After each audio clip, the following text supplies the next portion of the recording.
WhiskyJason here, whiskey from the viewpoint of an American in Germany tasting rare and exotic whiskeys. And today I have an inaugural release from Drumshanbo. I have no idea if I could pronounce that correctly or not. Single pot still Irish whiskey. Yay! Finally, we have some single pot still Irish whiskey that was produced by the new and upcoming distilleries. Yay! When I was at the Whiskey Live in Dublin 2019 in November, somehow I missed this one booth. I went around and filmed most of the people, and I think that was a little bit too crowded, and somehow I didn't do that. I'm so sorry. PJ Rigney, I hope to do a nice little interview with you in the future. I don't think Dublin, Whiskey Live Dublin 2020 is going to happen, so we'll see. So Brian Taft is the distiller. Interesting packaging, nice. Even the top here is a little bit different.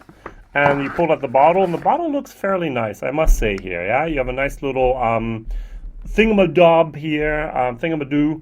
So the Shed Distillery, so inaugural release. So this is the 46%. Everything after that was 43%, at least according to what I can find online. This was an €80 version. Due to taxes and postage and so on, I paid 99 euros for it over in Germany. Whiskey base 143483 if you want to take a look at that. And on the 21st of December 2014, before even the distillery had been built or finished being built, Brian and PJ actually distilled the first cask. And this first cask from December 21st, 2014 was used for the 12,000 bottles. Now you cannot get 12,000 bottles out of one cask, so you put other casks as well and you mix them, so there's some juice here that is from December 1st, 2014. 12,000 bottles worldwide, as I said. There's Irish barley, there's Irish malted barley and unmalted barley in here, and there's Irish Barra oats. Oats, yay! 5% is what you can have in a single pot still, according to the technical file for Irish whiskey from 2000 and, is it 4 or 14? I'm not sure. All right, very, very good. Kentucky Bourbon barrels were used, as well as Oloroso Sherry barrels were used. Very, very good. Triple distilled, yay. Not all whiskey has to be triple distilled in Ireland. It can be distilled, and they do it. That way, they're using German technology for that, Holsten pot stills, and that is very, very nice. The Shed Distillery is famous, I can say that, now for their gunpowder gin, as well as the sausage tree vodka, but I hope the focus might in the future be more on the whiskey rather than on the gin and the vodka, because my name is WhiskyJason, Gin Jason, or Vodka Jason. All right, so one other thing I should mention here is they're the first distillery since over 100 years to actually produce whiskey or spirit, in this case in the Connacht County. Now there is the Connacht Distillery, which I actually own a cask there of, and I'm fairly well familiar with that distillery. They were a little bit later, and so with their nice little moonlight distilling session without a real distillery, they now claim the title of being the first distillery in the County Connacht in over 100 years. Okay, very, very good. All right, so now in the nose, I'm getting more of the Oloroso. I'm also getting a young green wood moment. Now, I personally love a older single pot still whiskey. Now, unfortunately, in Ireland, there's basically only one company that produced it up until recently, and that was Middleton. That was here our redbreast and our green and red and yellow and maybe one day the blue spots. That 12-year-old, 12-year-old cask strength, the 21-year-old, great, great stuff. Now, there are some new distilleries that are producing here are single pot still. For example, Dingle. This is the third release of the Dingle single pot still, as well as Teeling. This is also their third release that was in Europe only. This is also a single pot still. So in Dublin, this was produced. In Dingle, this was produced. And in Drumshanbo, this was produced. All right, very, very good. So we now have 3 new distilleries, new boys on the block, that are actually making single pot still whiskey. Single pot still means you have malted barley and you have unmalted barley. And you can put up to 5% of other grains in there, for example, oats, which they did. Yay. That's very, very good. Innovative. Maybe even the pulse, the heart of the Irish whiskey community here is going in this direction. Now, the real question that I sometimes have is, where did they get their malted barley from? Is it Irish barley? Now, here I'm pretty sure no, and here, yes. So there's actually a movement at the moment in Ireland to say Irish whiskey has to be made with Irish barley. Excuse me, Irish barley. Waterford, for example, they do it. And so if there would be a disaster in the barley harvest one year, Waterford has said, at least Ned, I'm sorry, then we won't produce whiskey in that year. That is a very, very strong statement. Imagine Jameson said, hey, we don't have any locally sourced barley, therefore we won't make whiskey. I'm sure their shareholders would go, no, buy from out of state, out of country. All right, so now I'm going to read the tasting notes here, and I'm going to bash a little bit, all right? So first of all, it says here the nose, rich and extravagant. So the verb or the adjective here, extravagant, is, of course, an interesting way to describe a whiskey, yet balanced with aromatic of warm pot spice, vanilla, and dried fruit aromas. So the dried fruit aromas would be a good description of the Oloroso. It's not a nose I would particularly recommend. Sorry. I bought this bottle with my own money. I can say whatever I want.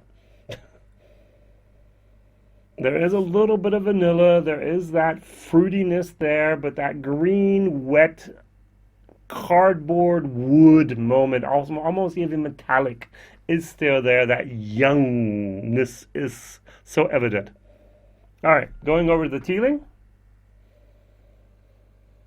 Now, the teeling actually has more of a wine cask moment. I'm not really sure what the batch number 3 was because they were fairly secretive about their composition of this whiskey, unfortunately. But a little bit more vanilla there. Over here, we do know that it's ex-bourbon and it's port. And that port really does give this a nice, sweet raspberry moment. Not great, but much better. On the nose, the Dingle would win. The teeling would be second, and Drumshanbo would be third on the nose. All right, cheers.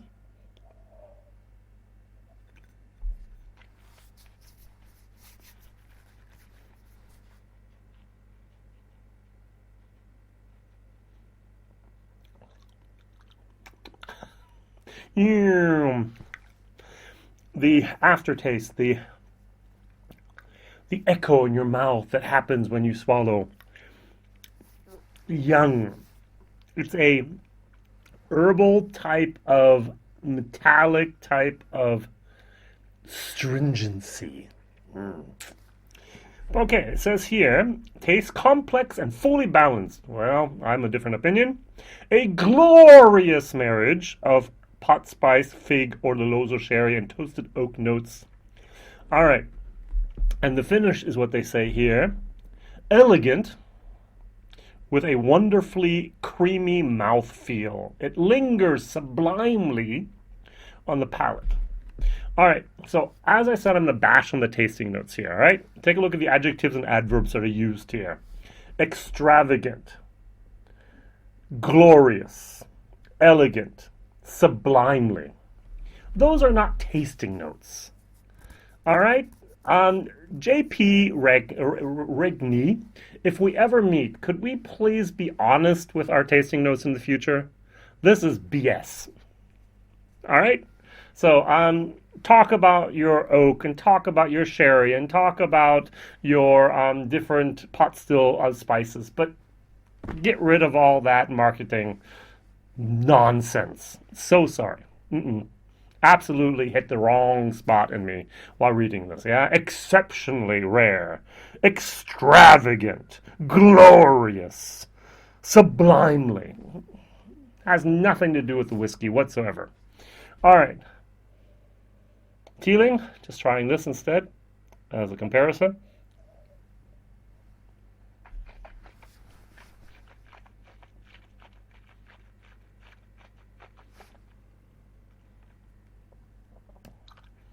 more of a sour moment. It almost tastes like the mash when it's still being cooked, when it's being in the mash tun. You stick your finger in there. There's a lot of yeasty moments in there. Not my particular favorite. And the last one was the dingle.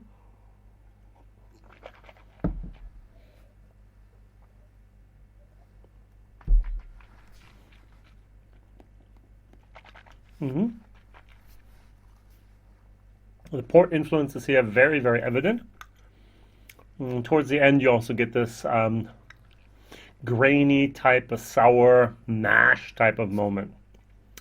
Congratulations, you're the best of these three in the taste. Still really, really not something I would recommend. I don't think you'll be able to buy any of these bottles in the future anyways. The 12,000 bottles are almost all sold. The following releases were at 43%. I'm sure you can get those instead. This is one of those bottles you buy, you put on your shelf, and you look at it in 10 years and go, oh, what can I do with this now? I'm sure there's a collector out there willing to buy this. I'm happy I opened it. By the way, the cork is actually very interesting. You have this nice little copper ring around here with the Shed Distillery. Even here, the Shed is a nice little there, and you see here, very, very well done there. All bottle design, great. The packaging is great. Just the spirit, it needs more time. My personal opinion. Will this be great in 6 years from now? I sure do hope so. Is it great now? For me, it's more of a C minus D plus type of whiskey. Value for money, 80 euros. Too expensive for my book, but hey, almost everything in Ireland at the moment is too expensive for my book, which is a new release. Everything's with the hype, the super hyped new distilleries, everything's going a little bit crazy at the moment, but that's the way things are. All right, question number 1. What other single pot still whiskeys or pot still whiskeys do you know of? We have here Dingle, we have here Teeling. I forgot there's actually the Glendalough, which I could have also done here, which is not a single pot still, but rather a pot still Irish whiskey. Also a very interesting thing. We now have Drumshanbo. What other places actually have released their own single pot still Irish whiskey? Be great to hear from you. Otherwise, please write down in the comments maybe your favorite single pot still Irish whiskey you've ever had. Might be Redbreast 21 or the 12 cask strength, which probably would win in any competition. All right, thank you very much for watching. WhiskyJason here. Like, subscribe, and tell others. All the best. Bye-bye.